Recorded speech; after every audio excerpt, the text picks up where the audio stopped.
Students के साथ जो हुआ वो बहुत गलत हुआ, उनके साथ ऐसा नहीं होना चाहिए। ये बयान सिंगर दिलजीत दोसांझ का है। 20 जुलाई को सीजेपी प्रोटेस्ट हुआ और उसके बाद दिलजीत दोसांझ का पहला रिएक्शन, प्रोटेस्ट पर पहला रिएक्शन आया है।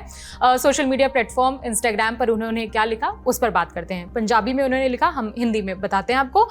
दिलजीत ने लिखा कि आज यानी कि 20 जुलाई को जो कुछ भी हुआ वो बहुत गलत हुआ। स्टूडेंट्स के साथ ऐसा व्यवहार नहीं होना चाहिए था। मैं अनुरोध करता हूं अथॉरिटीज यानी कि प्रशासन से कि स्टूडेंट्स की मांगों को सुना जाए, समझा जाए। लोगों की आवाज ईश्वर की आवाज होती है। आगे लिखा दिलजीत ने कि मेरे ऊपर कई बार एंटी नेशनल होने का टैग लग चुका है, मैं इस दर्द को समझता हूं।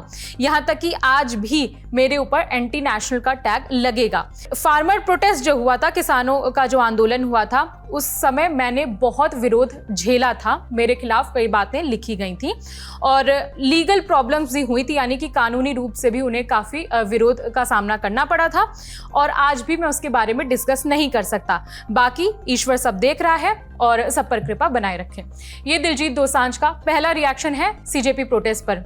प्रोटेस्ट को कवर करने जब एलएलएन टॉप की टीम ग्राउंड पर उतरी तब भी लोगों का गुस्सा सामने आया था। गुस्सा इस चीज़ का कि कई बड़े बड़े स्टार्स हैं, कई बड़े बड़े सेलिब्रिटीज़ हैं, वो प्रोटेस्ट पर खुलकर नहीं बोल रहे हैं। उसमें से एक नाम दिलजीत दोसांझ का भी था। अब उनका रिएक्शन सामने आया है और उनका कहना है कि किसानों का जो आंदोलन था उस पर जब मैंने बात की थी तब एंटी नेशनल का टैग मेरे ऊपर लग गया था, इसलिए मैं इन सब चीज़ों से थोड़ा बचता हूँ से याद आता है कि इससे पहले जब सीजेपी के बारे में दिलजीत दोसांझ से बात की गई थी, पूछा गया था, उनका रिएक्शन मांगा गया था, तब दिलजीत ने कहा कि मुझे नहीं पता कि जंतर मंतर कहाँ है, किस तरह का वहां प्रोटेस्ट हो रहा है और प्रोटेस्ट जैसी चीजों से मुझे दूर ही रखो। ऐसा दिलजीत ने कहा था जुलाई के शुरुआती दिनों में। उन्होंने ये भी कहा था कि मैं एक आर्टिस्ट हूं, मैं कोई नेता नहीं हूं, मैं इन चीज़ों पर कुछ भी नहीं बोलूंगा। जिसके बाद जो प्रोटेस्ट कर रहे हैं जो स्टूडेंट्स या जो उस प्रोटेस्ट के समर्थक हैं, उन्होंने नाराज़गी जाहिर की थी दिलजीत के प्रति।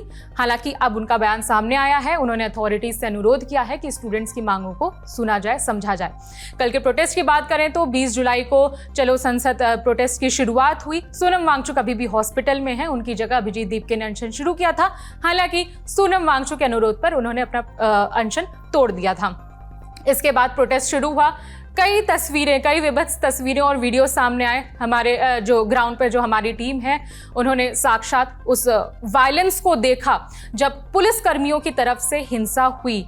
कई सारे प्रोटेस्टर्स को चोटें आई, किसी का खून बह रहा था, किसी की हड्डियां टूट गईं, अस्पताल में कई सारे लोग भर्ती हैं। तो ये कल के प्रोटेस्ट की तस्वीर है और डिटेल में देखना चाहते हैं तो हमारे चैनल पर आपको कई वीडियोस ग्राउंड रिपोर्ट के दिख जाएंगे।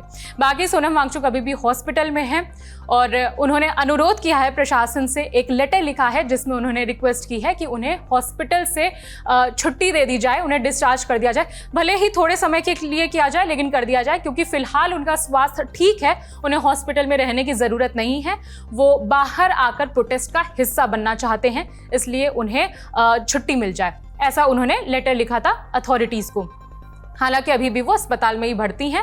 20 जुलाई को एक ये भी अपडेट सामने आया था कि सरकार की तरफ से बातचीत की पेशकश रखी गई सीजेपी प्रोटेस्टर्स के सामने, जिसके बाद सीजेपी के स्पोक्सपर्सन सौरभ दास और आशुतोष रांका, जेपी नड्डा जो कि बीजेपी के राष्ट्रीय अध्यक्ष, उनसे बातचीत करने पहुंचे थे। उनके सामने 3 मांगे रखी गई। पहला कि सोनम वांगचुक को हॉस्पिटल से छुट्टी दे दी जाए, दूसरी मांग शिक्षा मंत्री धर्मेंद्र प्रधान अपने पद से इस्तीफा दें और तीसरी मांग ये रखी गई कि जिन्होंने जान दी है पेपर लीक के बाद, जिन स्टूडेंट्स ने जान दी है, उनको मुआवजा दिया जाए 1-1 करोड़ रुपए। ये उन्होंने मांगे रखी थी। हालांकि सरकार का इस पर कोई जवाब नहीं आया है।